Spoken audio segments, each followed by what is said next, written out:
Hi. All right. So my name is Cassie, and this is doseofdiy. And I'm here for another nail tutorial. So somebody had asked me if I knew how to do the cat eye effect on nails, so I decided to create a video to show you guys. You actually just use this glitter that is attracted to a magnet. So the shape of the magnet helps you get these like different shapes or designs that is called this cat eye effect. And it also depends on what you put it over. So like this one, for example, is what I used, and you can see the difference when it's over clear versus over pink versus over black. So depending on what you want it to look like, you can use different base colors to help get that effect. I was going for more of a subtle effect, and I wanted it to be a fade and look a little bit more natural, so that's why I did it over these light white / nude Gel X tips. And I have a separate video and a tutorial on how to do that. You can find in the upper right hand corner and in the description below. I also have a separate video for how to prep your nails, so you can also check that one out. And it's not being shown, but I did put the primer on top of my Gel X nail to give it that sticky layer. If you're just doing it on top of your regular nail, then you just put that base coat on. Either way, you're both trying to get that sticky layer to get that cat eye gel nail polish to stick onto. So you're going to gather your supplies. All of them are linked in the description below. You can see that I use the Beatles one. I'm just a fan of that brand, but I am trying to shake it because that helps disperse all of the glitter so that's like evenly spread out. And then you're going to put on a thin layer. So especially if you're trying to go for that more faded blended look like I was, the thin layer is really good for that. But you can also put additional layers if you don't like how it ends up looking or if it's not strong enough for you. So you can see I have that thin layer, and now I'm putting the magnet, and I try to put it at like a diagonal, and it's a little hard to see. So like I said, you could do multiple layers, and you'll see me add a second layer in just a second, but first you're going to cure it. So that's going to help solidify and keep that glitter in that pattern or design that the magnet put it in. And now I'm about to do that second coat, and you don't have to add another like base coat or primer or anything. You can do it right on top of that first coat. And you can already see like a stronger glittery effect with the second coat. And now I'm going to do the same thing with the magnet. So trying to hold it in that same angled direction. And I found that the first time that you put the magnet near the glitter is when it has the strongest effect. So if you then go back and try to change it or like pull the glitter towards a different direction, I found that it doesn't work as well as like the first time you put the magnet near it. So sometimes if I don't like how it ends up looking, then I'll just like take that layer off and start over. But when you do like the look, then you can go ahead and cure it to lock the glitter in place.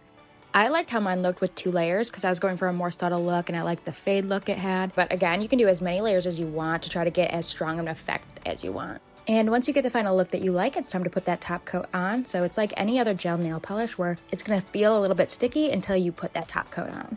And once you have it on, then you're going to cure it. I'm impatient, so I usually work on the other nails while one is curing. So right now I am putting that primer on top of my Gel X nails so that it's ready for the cat eye gel nail polish. Again, if you're just using your regular nails, then you'd be putting that base coat instead of that primer.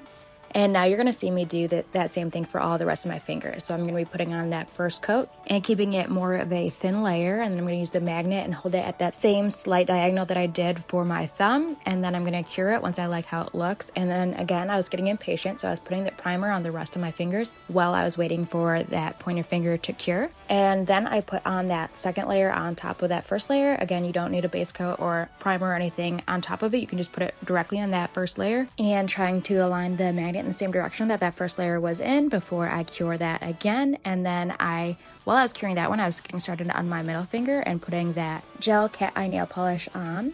I felt like I had put a little bit too much on, so I used this brush that I had to like try to help make that more fade look before I put the magnet to it.